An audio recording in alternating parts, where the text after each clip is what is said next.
This is an actual thing from the Intercept. I'm not making this up. It says, meet the riot squad, right-wing reporters whose viral videos are used to smear Black Lives Matter. So the Intercept, and here's the people doing it, Robert Mackey and a guy named Travis Mannon. Now, we've already featured Robert Mackey on our show last week for his horrible Syria reporting on purpose. And so here they are, and here's what Glenn had to say. He tweeted this. He said, the Intercept is now actively targeting 2 journalists of color. They have 2 white male reporters here putting a target on their backs for the crime of reporting on Antifa riots. This is genuinely disgusting and dangerous. Press freedom groups should condemn this. So let me just show you the video they tweeted out and that the Intercept made, and then I'll bring in Glenn and he can tell me what he thinks, okay? The sound of glass breaking on Inauguration Day in Portland, Oregon, as black-clad anti-capitalist protesters attacked a Democratic Party office, was music to the ears of Julio Rosas, the video journalist who recorded these images. That's because Rosas, who works for the right-wing website Town Hall, specializes in shooting viral video of mayhem at left-wing protests. Within minutes of the vandalism, by a handful of activists who broke off from a small march, Rosas posted his video on Twitter, where it racked up over 1 million views. With his tweet, Rosas had beaten his friend and rival, Jorge Ventura of the Daily Caller, by 6 minutes. But when Rosas joined Laura Ingraham on Fox News that night, Julio Rosas, townhall.com senior writer, giving national attention to what would have been, without his footage, a local news story, Ventura held the camera for the live shot. So they want a revolution. How do you feel? It's just so hard being me, just constantly on primetime TV. As a reporter... So I'll stop it there and we'll come back to this. No, you got to go a little more. You got to see this next part. I have so much to say on this next part. Okay. Okay, I don't want to. You know what? I'm sorry. I'm just the guest. I'm not the director of this show. You do your show how you want. I apologize. If you want to stop here, let's stop here. I'm going to stop. I want to just get you to respond, and then we're going to show what this guy says, and then we're going to, believe me, I'm not going to gloss over that. So about his qualifications, I know what you're going to say. So what is happening here, Glenn, is that the Intercept, previously they were going through Gab, right-wing social media, and we're going to get into that also in this segment. They're not targeting powerful people. What they're targeting is their political enemies who have no power. And so they're literally upset. They're not saying what these journalists are videotaping and releasing is false. They're not saying that that it's made up or that anything about it is nefarious. They're just saying they don't like that they're doing this. So what's your response to this so far? And then we'll play the rest of that video. Right. So the 2 journalists who they've targeted, one is named Jorge Ventura, who does his video reporting for the Daily Caller. The other one is Andy Nagayo?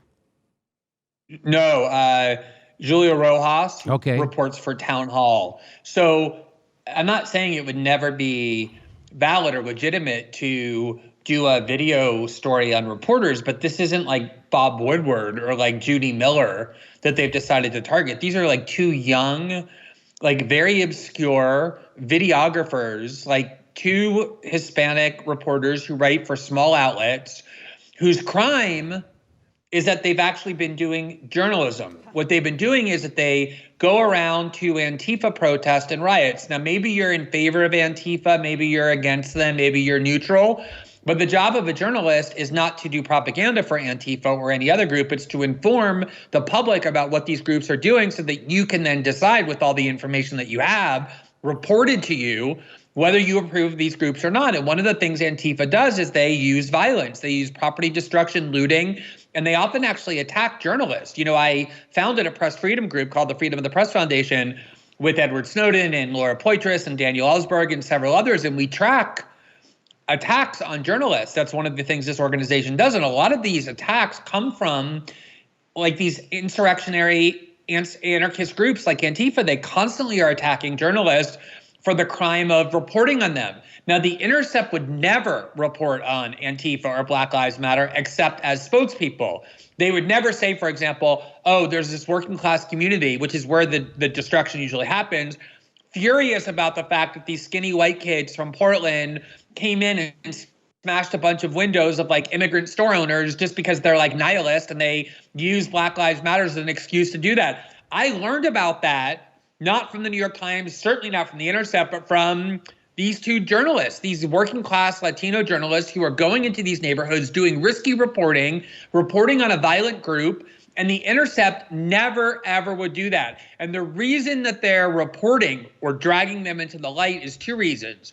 One is because they know that it's dangerous for them to do this reporting. Antifa will attack journalists that they believe are adversarially reporting on them. So this is the Intercept's way of inciting violence against them, showing Antifa, look at these two guys' faces. These are the ones who are at your rallies reporting on what you don't want known.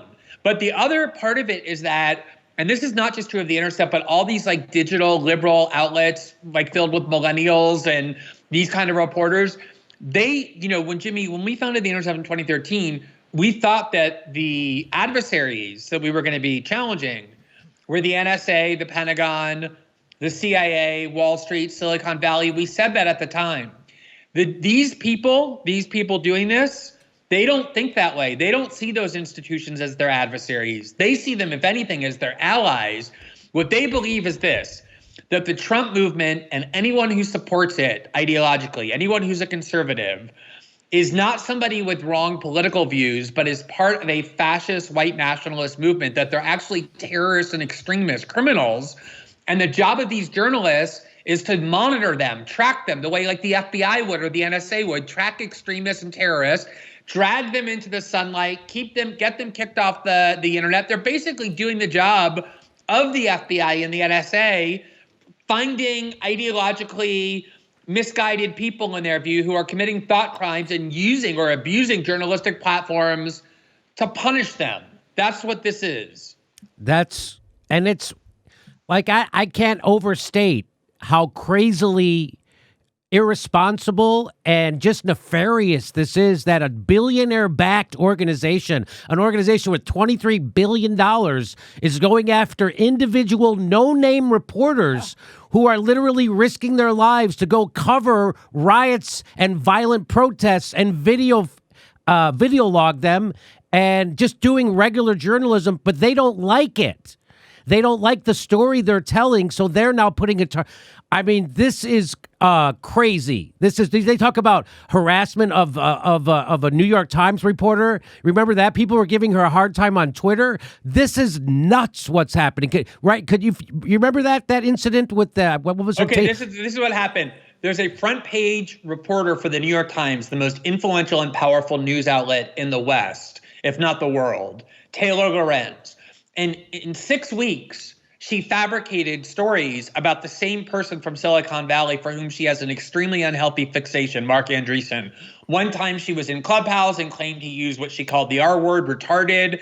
He hadn't used it. She just lied. She made it up. She got it wrong. And then like 6 weeks later, she claimed that he was in some like white nationalist room with neo-Nazis plotting how to destroy her. And he didn't say a word in that room. In fact, they asked him if he wanted to speak, and he said, no, I'm not speaking in this room. I'm just in this room to listen. And so people criticized her like me. I wrote about these fabrications. Tucker Carlson did a segment on it.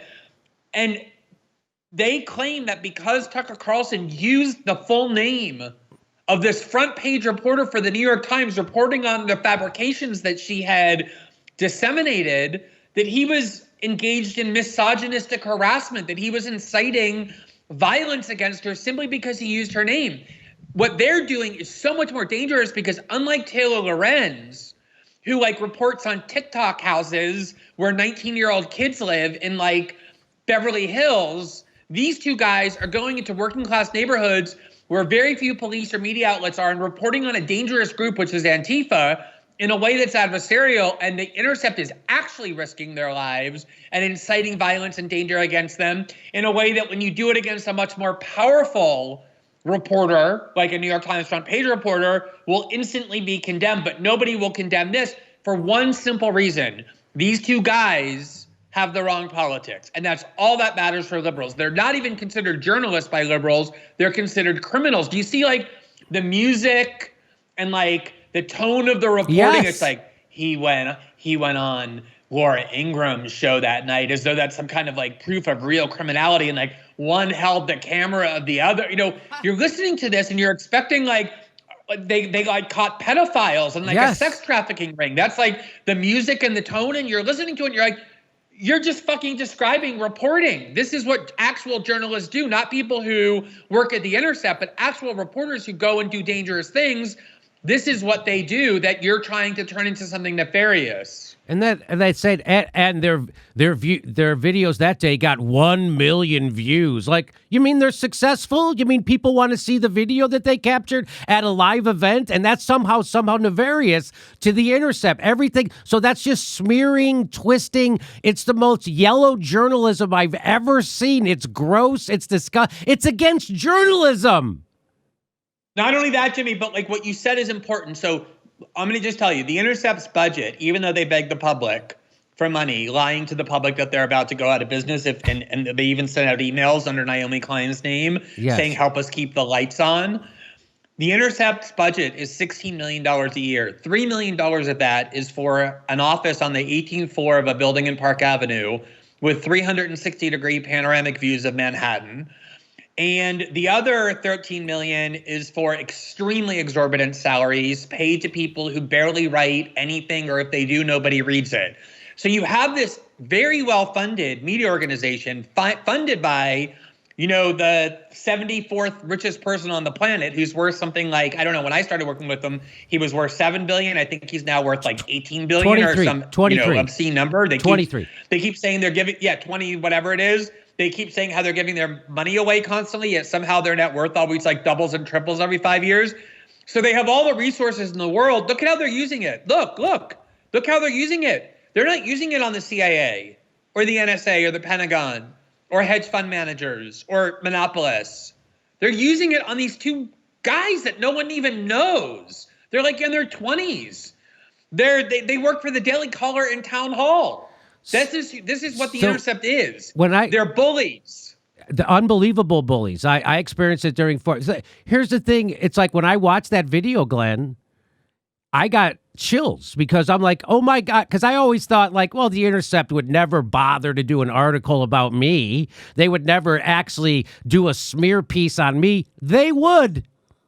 They would, for sure. They would. And in fact, I bet they've got one in the chamber because I've called out the Intercept for their shit reporting on Syria, their shit Russiagate reporting, their McCarthy smearing that their fucking editor does at the top of her lungs. And none of them seem to know anything about Ukraine or what the fuck's going on over there. It's amazing how they can be shit whenever they're paid to be shit reporters. And so I'm just waiting for it now. You know, I also find it so, this is what I also find so interesting is like the Intercept and those other media outlets that are similar in ideology, like BuzzFeed, Huffington Post, Vice, you know, the whole gang. Daily Beast. They always put everything through like a racialist framework, right? Yes. So it's like, everything's like, oh, look what you've done to the person of color. These privileged white people do it.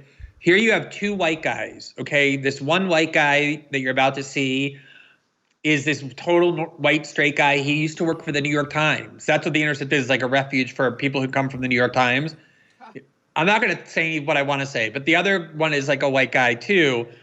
And the targets, they're putting targets on the backs of what they would in other circumstances call journalists of color. And they're basically, Antifa is a mostly white organization, white male organization that attacks non-white journalists of color all the time. The Intercept is using two white guys with a budget provided by a billionaire to put targets on the back of two Hispanic journalists. Imagine if the ideology was reversed, the entire media universe would be exploding with orgies of bigotry allegations. Yet because the politics are what they are here, none of those factors come into play. So now I'm going to play the rest of this video. So let me back it up. Thank you. Let me back it up. Because I have a lot to say about this next part. So here they are trying to make everything these guys do sound nefarious. This footage, a local news story. Ventura held the camera for the live shot. So they want a revolution. How do you feel? You know, it's just so hard being me. I'm just constantly on primetime TV. As a reporter focused on protest movements, I've been studying video of chaotic events for more than a decade. Since I live blogged Iran's disputed election, the Arab Spring, and the Occupy movement. So I just want to point out, Jimmy, that is the funniest shit I ever heard. Go ahead, say what you have to say. doesn't live blogging just mean posting on social media why something's happening? I mean, the idea of watching somebody blog, so he tweeted a bunch of shit as something was happening. He wasn't there reporting on it. Like, these reporters are actually at the riots reporting. He sat at home on his couch watching stuff on TV and live blogged it. And he's saying that's why he's qualified to tell you that these guys who are actually reporting aren't good reporters. Go ahead, Glenn. Exactly. So the whole point of that there was to say, like, you see how they put him in black and white, showing that he's like a very serious guy, like a really battle-hardened, like reporter straight out of like the killing fields of Cambodia, where, he just like reported on mass graves and stood down dictators and the like. Okay, did you notice what he said? He's like, the reason I understand how this works is because I've covered some of the most important news events in the world, the civil conflict in Iran, the Arab Spring, the Occupy movement, by live blogging it. When he was at the New York Times, this is what he became known for. He would take the tweets of like people in Arab countries who were actually at the protests in like Tahrir Square or in Tunisia or wherever, and he would like aggregate them. That was it, sitting on his fat white ass on the couch. That was his like reporting that was so innovative. And that led the Intercept to hire him. And then now that's what he does. He aggregates tweets. During the Trump years, literally he would like write 4 or 5 articles a week. And like, I would say 60 to 70% of them would be like, Trump tweeted this today and here's why it's a lie. It was like total Russiagate, like bad orange man, just mediocrity up the ass. So he's trying to present himself as being on the same level as these actual reporters who really are on the street in dangerous situations, by presenting himself as having covered some of the most important and turbulent and complex events in the world, which he did cover, but not by going there, but by literally aggregating tweets, live blogging, as he said, but from his couch. Yes, from his couch. Coming at you live from my live blogging couch. I'm in black and white. So you rightly pointed that out. You go, the most hilarious part of this disgusting Intercept video trying to put targets on the backs of reporters who cover Antifa protests is that Robert Mackey tried to depict himself as some battle-hardened reporter because he live blogged the Arab Spring from his couch. As a reporter focused on protest movements, I've been studying video of chaotic events for more than a decade, since I live blogged Iran's disputed election, the Arab Spring, and the Occupy movement. And one thing I've learned is that whether a clip was posted online by a witness in Cairo or Kenosha, it always helps to know who shot the video and why. Rosas and Ventura are not household names, but it's important to understand their reporting because they're members of an informal club of right-wing reporters who roam from city to city, feeding the conservative media's hunger for images of destruction and violence on the margins of left-wing protests. They don't make it up, right? They just actually show up and videotape what's happening. Yeah, but it's not nice. Like, also, like, did you hear? Like, they roam from city to city, following these protest movements where they go, and then you know what that's called? Reporting. That's called reporting. It's called reporting. You like go from one place to the other, like you're in one place where something newsworthy is happening. And then when that event ceases in that place and goes to another place, you then go to that other place. And he's right that like it's mostly right-wing reporters who are covering that. But that's because the New York Times and the Washington Post are barred from covering the Black Lives Matter movement and Antifa and the havoc they're wreaking because they're petrified of their own newsrooms. If you brought up in an Intercept news meeting, an editorial meeting where I've been at many times, if you were to say, I want to go and do reporting and interview members of these communities, and they're mostly working class communities where the damage is being done. It's not like the white liberal, upper middle class neighborhoods where these Intercept reporters live. It's working class neighborhoods. If you were to say, I want to go to these neighborhoods and interview people in the community, you would be told that you were being a racist, a fascist enabler, that these are people who are fighting fascism. Remember, that happened. That happened with Lee Fong. That's what I want to say. So that week after the George Floyd murder, Lee Fong went to a Black Lives Matter protest. And instead of just opining on it, he actually went and interviewed a bunch of different people to show their perspectives.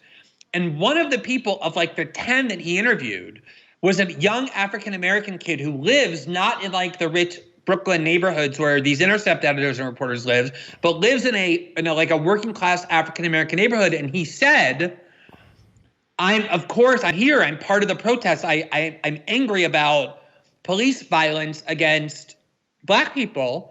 But I'm also angry about the fact that when one Black person kills another Black person in my neighborhood, which is much more common, all of these white protesters and all of the media don't give a shit. They don't talk about it at all. So they're saying Black Lives Matter, but they only seem to care about very few Black lives, the ones that serve their narrative. And for the crime of interviewing that guy and putting that guy along with all the other people on social media, Lee got vilified by his own colleague at The Intercept as a racist, and that tweet got like 30,000 likes. Almost everyone in the media liked it, tweeted about it, or tweeted it, said to her, oh, thank you so much, Akela. Because, Jimmy, that is why the only people who are at these protests are right-wing journalists, because left-wing or liberal journalists who did it would get the Lee Fong treatment, and they know it, so they don't do it. If you want to learn what's going on, you have to follow Julio and Jorge, because they're the only ones who have the ability and the courage to cover it. So now that person who called Lee Fong a racist for interviewing an African-American who said something they didn't like, are they going to call Robert Mackey a racist for putting targets on the back of two people of color who are journalists who have different politics to them? Of course they're not going to call Robert Mackey a racist, because he's doing a smear job at the behest of the establishment. And so that's why it's going to be okay, right? Let's do a thought experiment. Imagine that two white right-wing journalists from the Daily Caller or the Federalist or like the Free Beacon or Fox News decided to do this kind of a video about two Black women who are journalists who cover Trump rallies, pro-Trump rallies, who weren't very known. And they'd be like, here are their names, here are their faces. What they do is they go to Trump rallies and they report on things that happen that make you look bad, you Trump supporters. So look out for these two Black women who go as journalists. Can you imagine what would be said if that had happened? That's what happened here, just with the politics inverted. Yes, that's exactly it. You cannot overstate the level of journalistic malfeasance being propagated by billionaire-funded The Intercept, which is shit, and a shit guy like Robert Mackey at The Intercept. And I want to show you just how shit Robert Mackey is, because we just covered this last week on our show. He wrote this article about Syria, which discredits Robert Fisk's on-the-ground reporting. So a journalist who's way better than Robert Mackey, who's got way more awards, and who actually goes into war zones on the ground and reports firsthand reporting, he discredits that reporting so he can do a bullshit story like this. Russia sows doubts over chemical attack in Syria, aided by pro-Trump cable channel. So he totally gets the story wrong. He does CIA talking points. So I always say, I can do better reporting than The Intercept does. And they go, Jimmy, why you say stuff like that? That sounds stupid. I go, well, I can show you my report on Syria, and I'll show you theirs. Theirs is garbage on purpose. Robert Mackey knows what he's doing is propaganda, and he's doing it anyway. I can do a better job. Show me their reporting on Russiagate. I'll show you my reporting on Russiagate. Mine is much better. Show me their reporting on the gas attacks. Show me their reporting on Force the Vote. Anyway, show me their reporting on asking a follow-up question to AOC. I'll show you my report. Consistently, whenever I try, I can do a way better job than the Intercept does on reporting. They're garbage, and they hire guys like this, and they do. And Betsy Reed, who's the editor, she knows this is a garbage report, yet they put it out there anyway. So I just okay. So this is the important thing. So when I left the Guardian and was in the process of creating the Intercept, developing the Intercept, we didn't even call it that then. We didn't know the name of it, but I was working with Jeremy Scahill and Laura Poitras and Pierre Omidyar, and we were developing it. I was like the primary spokesperson giving the interviews about what we were doing. And one of the primary events that I engaged in to talk about the Intercept was I had this long debate with the then executive editor of the New York Times, Bill Keller. It began with like an email. Yeah, Bill Keller. It was in 2013 after I left the Guardian when we were building the Intercept, and he had emailed me, and like we started arguing with one another about my critiques of the New York Times, his questions about what this new media outlet is going to be. And then it was a pretty civil but spirited debate, and we decided we said let's publish this, and we published it, and everybody talked about it. It was taught like in journalism classes, probably still is, because it was this clash of like very fundamentally different and divergent ideas of what journalism should be. On the one hand, you had the New York Times and Bill Keller, who was the executive editor, right? Like the kind of soul of classic traditional corporate journalism. And then on the other hand, you had me, who was, an outsider, but now had billionaire money. And the whole point was I was creating something completely different that was like a designed to be the antithesis of the New York Times. And then, and in fact, the headline that they put on it was Glenn Greenwald, is he the future of news? Because it was basically saying this guy has a model completely different than what we, the New York Times, do. That's what I thought I was building at the Intercept. That's why I left the Guardian, in order to go build something totally different than the New York Times. Now, who are the two most important and powerful people at the New York Times who shape its identity? Robert Mackey, who came from the New York Times, where he did his shitty live blogging of the Arab Spring, and Jim Risen, who was a reporter for 25 years covering national security for the New York Times. He did some good work on the NSA. He did some really terrible work. He got a lot of like big stories wrong. So when I was, as you mentioned, I left the Intercept, as I've talked about on your show before, because they censored my article on Hunter Biden. In the week leading up to my writing that article, when Betsy Reed was making clear to me that they were going to editorially block what I was doing, even though my contract with them said they can't, what she said to me was, look, I think the best way to handle this is if, as you do your draft, you give it to Jim Risen and Robert Mackey, because they know so much about Russia and Ukraine, and I think they're going to be really able to make sure the article is good. Now, do you understand? I was being told that the media outlet that I created to be a rebuke to the New York Times, to be the antithesis of the New York Times, that in order for me to get my article published, I had to give it to two New York Times reporters in order for them to approve it. Because Betsy Reed, like so many of these people, crave nothing more than mainstream media approval. They don't give a shit about doing dissident journalism. That's all a fraud. It's all a fraud. I worked in there for 7 years. I know how they think. What they think is, let's kick the shit out of two right-wing journalists, because that way we'll be applauded by other liberals in the media. That's their only mentality. It's not fucking journalism. It's so cheap. Like, when it's not destructive, it's just pathetic. This one's both. This one's pathetic and destructive. The Intercept still has a few good reporters, but this is primarily what they do. So can I just show you what this is what they were doing last week or the week before? This is when the Intercept, you said this is repulsive. The Intercept was founded during the Snowden story to defend privacy rights and oppose the security state. Now the liberal DNC hacks who edited are boasting they got personal data from Gab users and are sorting through it, doing the FBI's work to find extremists. So that's what you were pointing out. You're pointing out that they're going through the social media chats of people who have different political associations than they do, and they're trying to expose them. People with no money and no power. And here's one of the guys guys who are doing it, who's going through that document dump that they got from Gab, and you say, if you and your relatives or your friends are Gab users, remember that Michael Fee is spending his days and nights trolling through you and their personal data with an intent, as the Intercept proudly announced when fundraising, to expose them if they have the wrong ideology. And you show they're acting like the NSA, the FF. But here they did expose someone, but they got it wrong. So here's the article right here. Sorry. Acting like the NSA, FBI, the Intercept, and Lee have already doxed one person, not an official with any government agency, just someone with a political group whose ideology they oppose.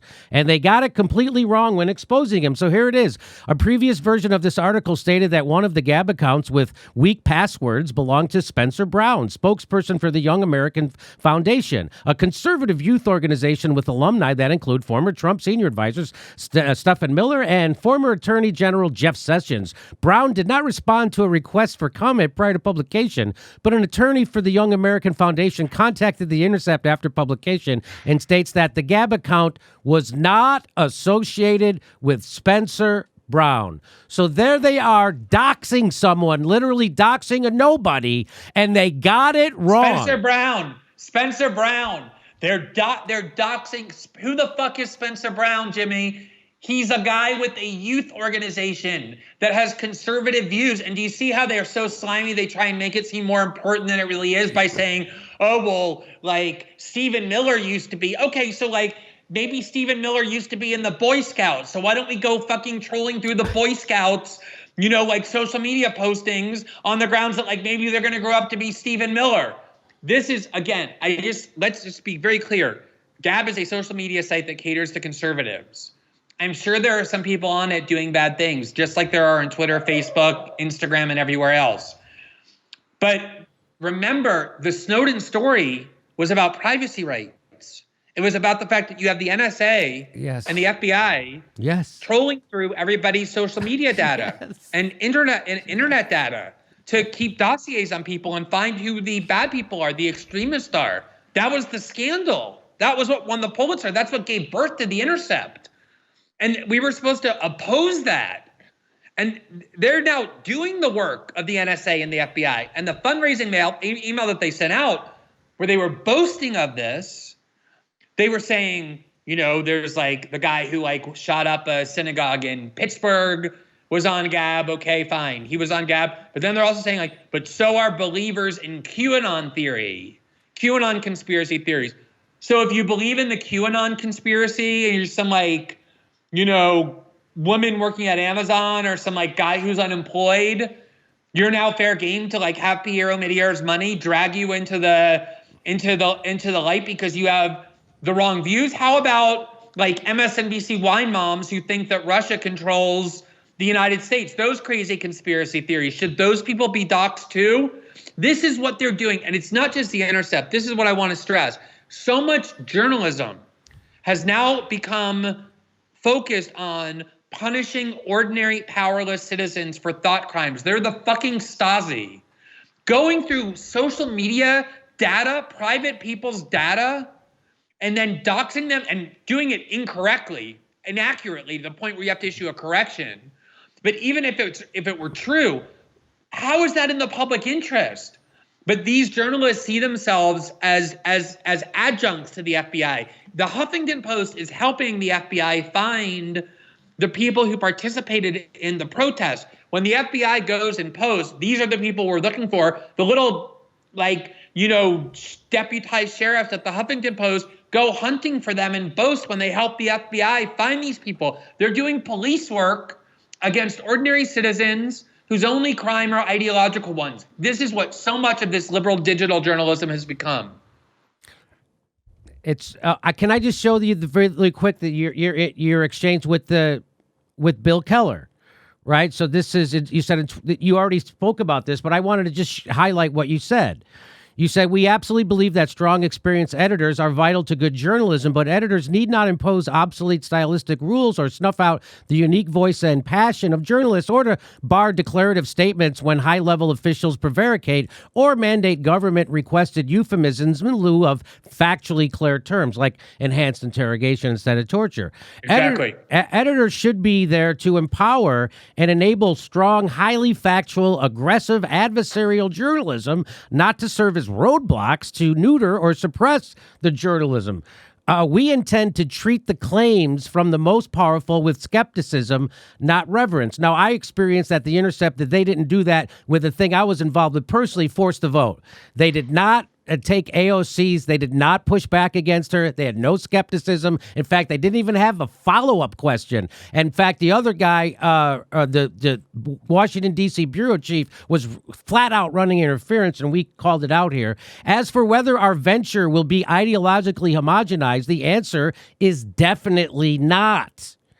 We welcome and want anyone devoted to true adversarial journalism, regardless of where they fall on the political spectrum, and have already been speaking with conservative journalists like that. Real conservatives, not the East Coast rendition of conservatives such as David Brooks. The New York Times, by design or otherwise, has long served the interests of the same set of elite and powerful factions. Its reporting is no less activist, subjective, or opinion-driven than the new media voices it condescendingly scorns. So that's what you said. That was some of what you said in your Bill Keller exchange. And it's stunning how The Intercept has gone back on every single thing you've said. It's like that. It's like the exact, what I described there as what The Intercept was going to be is literally the exact opposite of what it has become. Like that first one, forget that. It's just like and tell me what media outlets other than like independent voices on like Patreon and Substack and YouTube are doing that. Two of the people doing it are doing that reporting that I described are the two people that The Intercept just tried to turn into villains for the crime of going and reporting on Antifa. The Intercept has no bearing or resemblance to any of those visions that we thought we were setting out to achieve, because it's been taken over by a bunch of shit liberals who only care about impressing the other liberals in their cultural and political milieu, and like getting the applause on Twitter of New York Times and Washington Post editors. That's the only thing they care about. And when that's the only thing that you care about is being embraced by and applauded by and liked within mainstream institutions, then the reporting that you're going to do is exactly the kind of reporting I was condemning that the New York Times was doing, that I was saying was the reason why we needed another news site that's much different. Let me just add one last point. Like, so often, it's not just ideology, it's class. Like, so often, Jimmy, the class factor in journalism gets overlooked. Yes. You know, 30 or 40 years ago, 50 years ago, journalists were outsiders. That's why they all had unions. They made shit money. They came from like working class families. They hated the elite. Yes. They hated bankers and politicians. Those are like, you know, it was kind of like a boss employee relationship. Like, they hated them. They wanted to throw rocks at them and take them down pegs.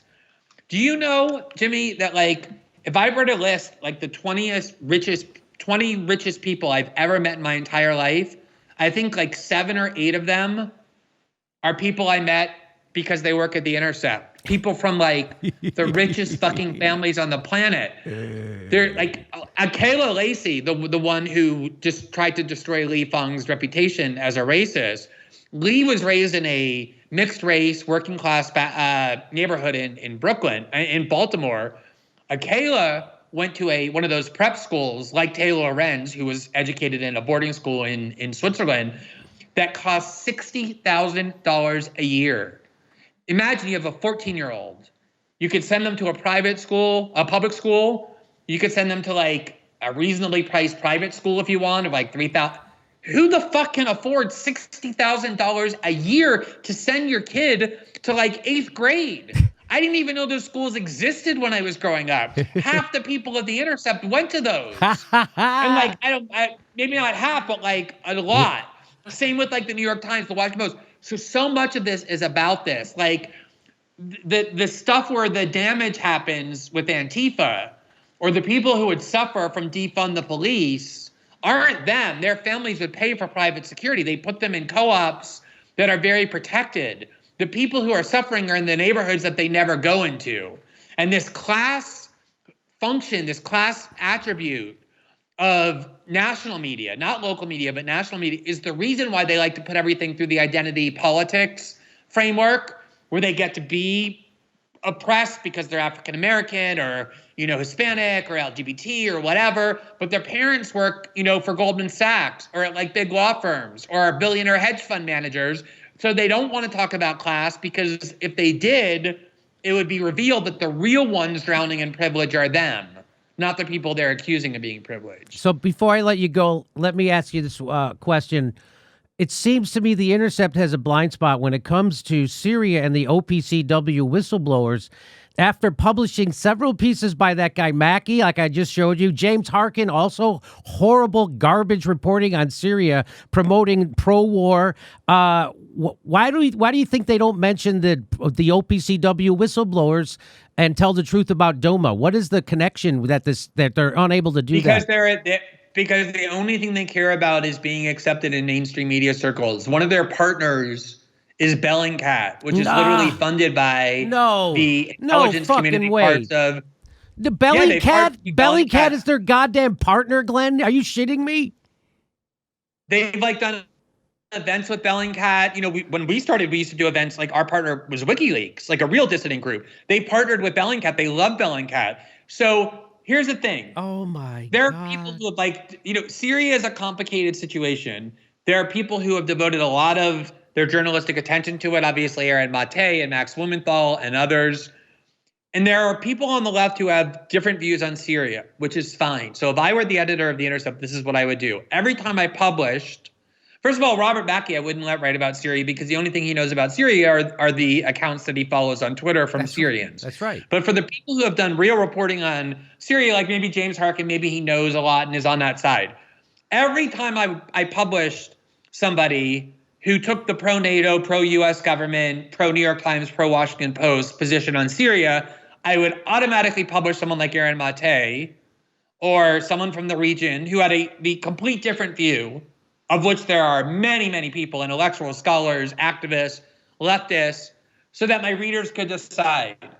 But Betsy Reed will never, and all the little eunuchs that she has working under her, who are just these liberal 40-year-old liberals who completely changed their philosophy and ideology and vocabulary since the George Floyd killing, because they're petrified of the millennials who supposedly work for them, but who they're really scared of being branded as racist if they don't jump into line. Those little eunuchs she has working for her, the senior editors like Roger Hodge and Peter Moss, and then her, would never publish, even as a debate, any article that deviated from the NATO, U.S. government, Bellingcat, Washington Post, New York Times line on Syria, because they would be petrified of being criticized by the serious media outlets, the one we set out to subvert, if they did it. And so that's why The Intercept is like every other outlet. 90%, 95% of what you read in there could very comfortably appear on MSNBC or Vox or Talking Points Memo or Vice or Vulture or Huffington Post or BuzzFeed. Almost everyone, with a few exceptions. Shat Misrobian says, The Intercept is what happens when you conceive of yourself as an adversarial media outlet, but then hire a bunch of spoiled children whose idea of adversarialism is to be on MSNBC liberal with a potty mouth and a leather jacket while repeating state and institutional propaganda. I thought that was pretty well said. I thought I'd share it. And it's nice to know. Sean is a genius. Put him on your show. Okay, I will. I would love to do that. And everybody should follow him. He's one of the smartest and most insightful people commenting on politics. That's the quality of stuff he turns out regularly. Glenn, I've seen what people say on Twitter about him, and I think he's a Russian. I think he's probably a puppet of Assad, Tucker Carlson, and Putin. Don't you think? That's a given. That's a given. That goes without saying. Hey, everybody, this is the part where I tell you where all our live shows are, but there aren't any. And then this is why I tell you we join our premium program and get extra content, but nobody's got a fucking job. So just enjoy the video.